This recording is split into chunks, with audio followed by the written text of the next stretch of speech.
इंडी गठबंधन में seat sharing को लेकर चल रही खींचतान के बीच आज कांग्रेस करेगी दो दलों के साथ बैठक। आरजेडी और जेडीयू के नेताओं के साथ कांग्रेस की होगी चर्चा। कांग्रेस की गठबंधन कमेटी 3 दिन तक सीट बंटवारे समेत दूसरे मुद्दों को लेकर भी करेगी मंथन। अलग अलग राज्यों के नेताओं के साथ करेगी बातचीत। इंडिया अलायंस में सीट शेयरिंग को लेकर जल्द होगा फैसला। कांग्रेस अध्यक्ष मल्लिकार्जुन खड़गे का बयान। सीट शेयरिंग के सवाल पर बोले अखिलेश यादव, गठबंधन में किसे कहां से लड़ना है जल्द पता चल जाएगा। इंडी गठबंधन में सीटों के बंटवारे को लेकर सपा प्रमुख अखिलेश यादव ने कहा, राहुल गांधी की भारत न्याय यात्रा से पहले ही हो सीटों का बंटवारा। अखिलेश ने कहा, सीटों के बंटवारा होने से ये लड़ाई और मजबूती के साथ लड़ी जा सकेगी। गठबंधन में पूरी जिम्मेदारी के साथ है समाजवादी पार्टी। अखिलेश ने कहा, न केवल उत्तर प्रदेश बल्कि पूरे देश की जनता बीजेपी को हटाना चाहती है। बीएसपी सुप्रीमो मायावती को इंडी गठबंधन में शामिल करने के सवाल पर अखिलेश का बड़ा बयान। बोले, चुनाव के बाद उनकी गारंटी कौन लेगा। एलजेपी नेता चिराग पासवान का बयान। बोले, इंडी गठबंधन में सब ठीक नहीं है। चिराग पासवान ने निशाना साधते हुए कहा, सीटों के बंटवारे में जो कठिनाइयां आ रही हैं उसमें ये गठबंधन चुनाव तक एक रहेगा कि नहीं, इस पर बहुत बड़ा प्रश्न चिन्ह है। कांग्रेस सांसद दीपेंद्र हुड्डा का दावा, हरियाणा की सभी 10 लोकसभा सीटें जीतेगी पार्टी। कांग्रेस ने लोकसभा चुनाव के लिए बनाई प्रचार समिति। अजय माकन होंगे समिति के संयोजक। लोकसभा चुनाव की तैयारियों में जुटी महाराष्ट्र कांग्रेस। सभी 48 सीटों के लिए इच्छुक उम्मीदवारों के नाम 10 जनवरी तक मंगवाए। कांग्रेस के उम्मीदवारों के नाम मांगने पर महाराष्ट्र में हलचल तेज। शरद गुट की प्रवक्ता विद्या चौहान बोली, सभी इंडिया अलायंस के तहत लड़ेंगे चुनाव। लोकसभा चुनावों की तैयारी में जुटी बीएसपी। उत्तर प्रदेश की सभी जिलों में करेंगी जनसभाएं। 15 जनवरी को लॉन्च होगी बहन जिया।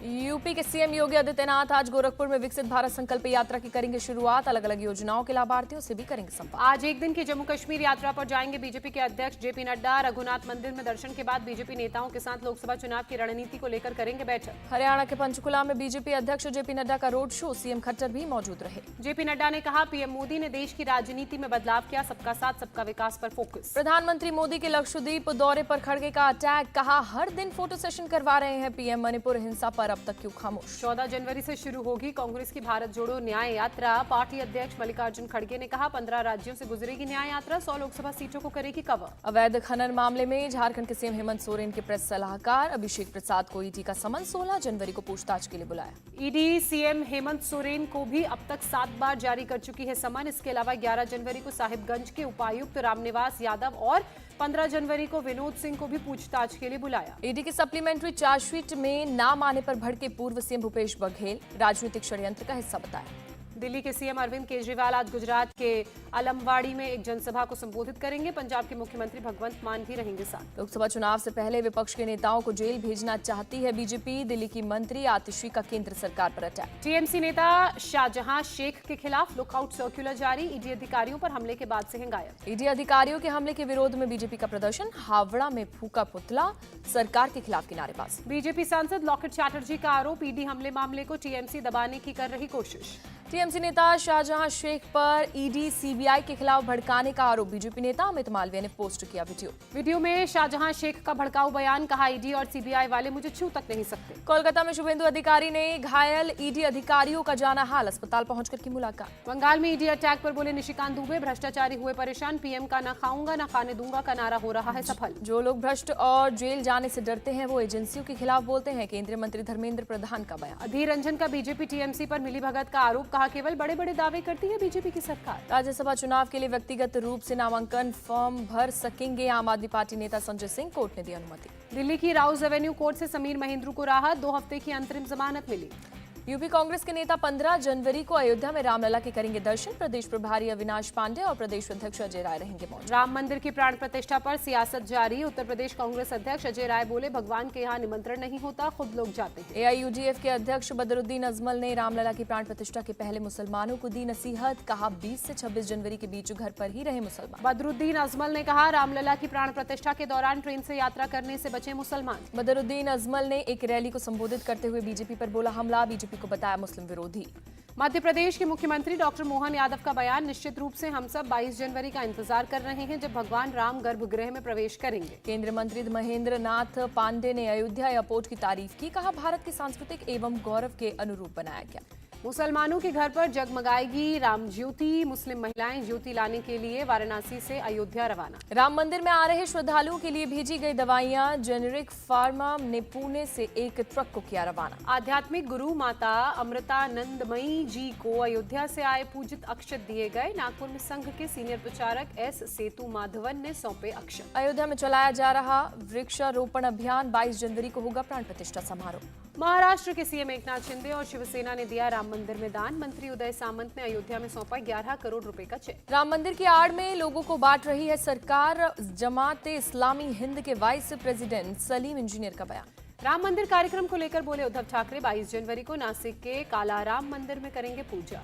गोरखपुर में सीएम योगी का बड़ा बयान। लॉ एंड ऑर्डर पर कहा, पिछली सरकारें कब्जा करती थी, आज कब्जा छुड़ाकर लोगों के भले का काम होता है। सीएम योगी ने डबल इंजन की सरकार के फायदे गिनाए। कहा 2014 के बाद देश में शुरू हुआ विकास, सरकार की योजनाओं से लाभार्थी खुश। शरद गुट के नेता जितेंद्र आव्हाड के खिलाफ महाराष्ट्र में 5वीं बार एफआईआर दर्ज। भगवान राम पर विवादित टिप्पणी देने का आरोप। इसरो के 16 मिशन ने रचा इतिहास। हेलो ऑर्बिट में स्थापित हुआ आदित्य L1। 5 महीने बाद सूरज के L1 पॉइंट पर पहुंचा। हेलो ऑर्बिट में 5 साल तक रहेगा आदित्य L1। सूर्य के रहस्यों का लगाएगा पता। 16 मिशन की सफलता पर पीएम ने दी बधाई। कहा आदित्य L1 अपने लक्ष्य तक पहुंचा, भारत की एक और बड़ी उपलब्धि। 16 मिशन की सफलता से गदगद इसरो चीफ। कहा 126 दिन बाद अंतिम पॉइंट पर पहुंचा आदित्य L1। आदित्य L1 के हेलो ऑर्बिट में पहुंचने पर बोले अमित शाह, भारत की यात्रा में एक और मील का पत्थर। आदित्य L1 का हेलो ऑर्बिट में प्रवेश महान उपलब्धि। विदेश मंत्री एस जयशंकर का बयान। जयपुर में डीजीपी और आईजी की ऑल इंडिया कॉन्फ्रेंस का आज आखिरी दिन। कल प्रधानमंत्री मोदी भी बैठक में हुए थे शामिल। गृह और सहकारिता मंत्री अमित शाह 8 जनवरी को प्राइमरी एग्रीकल्चर क्रेडिट सोसाइटी के मेगा कॉन्क्लेव में होंगे शामिल। अब जन औषधि केंद्रों के रूप में भी काम करेगी समिति। जम्मू कश्मीर में आतंक का सफाया होगा। एनआई ने आतंकी गुट से जुड़े आरोपी आमिर मुश्ताक गनई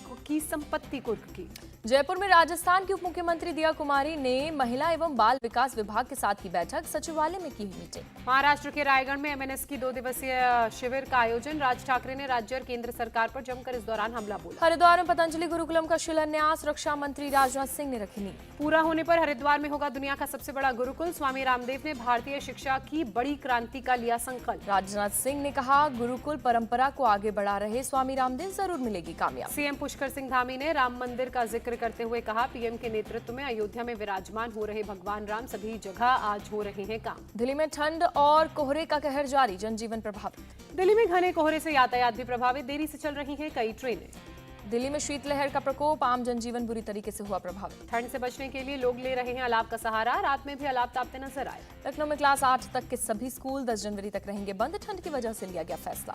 नोएडा और ग्रेटर नोएडा में भी नर्सरी से कक्षा 8वीं तक सभी स्कूल 14 जनवरी तक बंद रहेंगे। ठंड को देखते हुए प्रशासन का निर्देश। वाराणसी में तापमान में गिरावट के साथ शीतलहर जारी, लोगों को हो रही है काफी परेशानी। गोरखपुर में मुख्यमंत्री योगी आदित्यनाथ ने रैन बसेरों का निरीक्षण किया, लोगों से मिलकर हाल जाना। मुख्यमंत्री योगी आदित्यनाथ ने जरूरतमंदों में कंबल बांटे, अधिकारियों को भी दिए गए जरूरी निर्देश। अमृतसर में शीतलहर का प्रकोप, घने कोहरे ने बढ़ाई लोगों की मुसीबत। गैंगस्टर आतंकी सिंडिकेट पर एनआईए की बड़ी कार्रवाई। लॉरेंस बिश्नोई गिरोह के सदस्यों की 4 संपत्ति कुर्क की। लखनऊ में गैंगस्टर लॉरेंस बिश्नोई के करीबियों पर एक्शन, पुलिस ने एक फ्लैट कुर्क किया।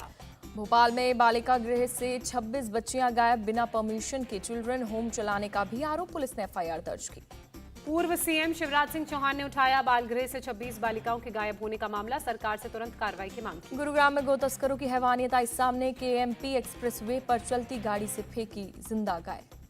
गौ तस्करों ने कई किलोमीटर तक रॉन्ग साइड दौड़ाई गाड़ी, पुलिस ने एक को किया गिरफ्तार, 5 हुए मौके से फरार। असम के करीमगंज में पुलिस का बड़ा एक्शन, 2 ड्रग तस्करों को किया गिरफ्तार। सूचना के आधार पर पुलिस ने की कार्रवाई, 1.5 करोड़ मूल्य की 9000 टैबलेट्स बरामद की। मुंबई पुलिस के साथ 2 विदेशी नागरिकों की हाथापाई, 9 करोड़ की ड्रग्स के साथ गिरफ्तार किया। बीएसएफ ने छापेमारी के बाद 2 किलो से ज्यादा सोना पकड़ा, बांग्लादेश से भारत में तस्करी कर लाया जा रहा था। दिल्ली की गाजीपुर मंडी में लूट की वारदात, हेलमेट पहनकर आए 2 बदमाशों ने दिए वारदात को अंजाम। नागपुर में बर्फ फैक्ट्री में सिलेंडर फटा, 2 मजदूर घायल, अस्पताल में इलाज के लिए भर्ती। कर्नाटक सीएम ने पुलिस अधिकारियों के साथ की बैठक, प्रदेश की कानून व्यवस्था पर लिया अपडेट। दिल्ली में मोदी मिल फ्लाईओवर के पास जंगल वाले इलाके में आग लगी, आसमान में उठा धुएं का गुबार। सूचना मिलते ही मौके पर पहुंची दमकल की गाड़ियां, काफी मशक्कत के बाद पाया हालात पर काबू। गुजरात के वलसाड़ में एक तेल कंपनी में भीषण आग लगी, मौके पर धू धू कर उठी आग की लपटें। दमकल की गाड़ियों ने कड़ी मशक्कत के बाद पाया आग पर काबू, हादसे की वजहों की जांच जारी। रोहित शर्मा को अफगानिस्तान के खिलाफ T20 सीरीज में मिल सकती है टीम की कमान, विराट कोहली की भी हो सकती है वापसी। रोहित शर्मा और विराट कोहली 1 साल से भारत के लिए नहीं खेले हैं T20 मैच, अफगानिस्तान के खिलाफ टीम में हो सकती है दोनों की वापसी। T20 विश्व कप में भी रोहित शर्मा और विराट कोहली को मिल सकता है मौका। विराट कोहली ने बीसीसीआई से टी20 खेलने की जताई है इच्छा। भारत और अफगानिस्तान 3 मैचों की खेलेंगे टी20 सीरीज। 11 जनवरी को खेला जाएगा सीरीज का पहला मैच। भारत के खिलाफ टी20 सीरीज के लिए अफगानिस्तान टीम का ऐलान। इब्राहिम जादरान को मिली टीम की कमान। स्टार स्पिनर राशिद खान को भी मिली टीम में जगह। स्पिनर मुजीबुर रहमान भी 19 सदस्यीय टीम में शामिल।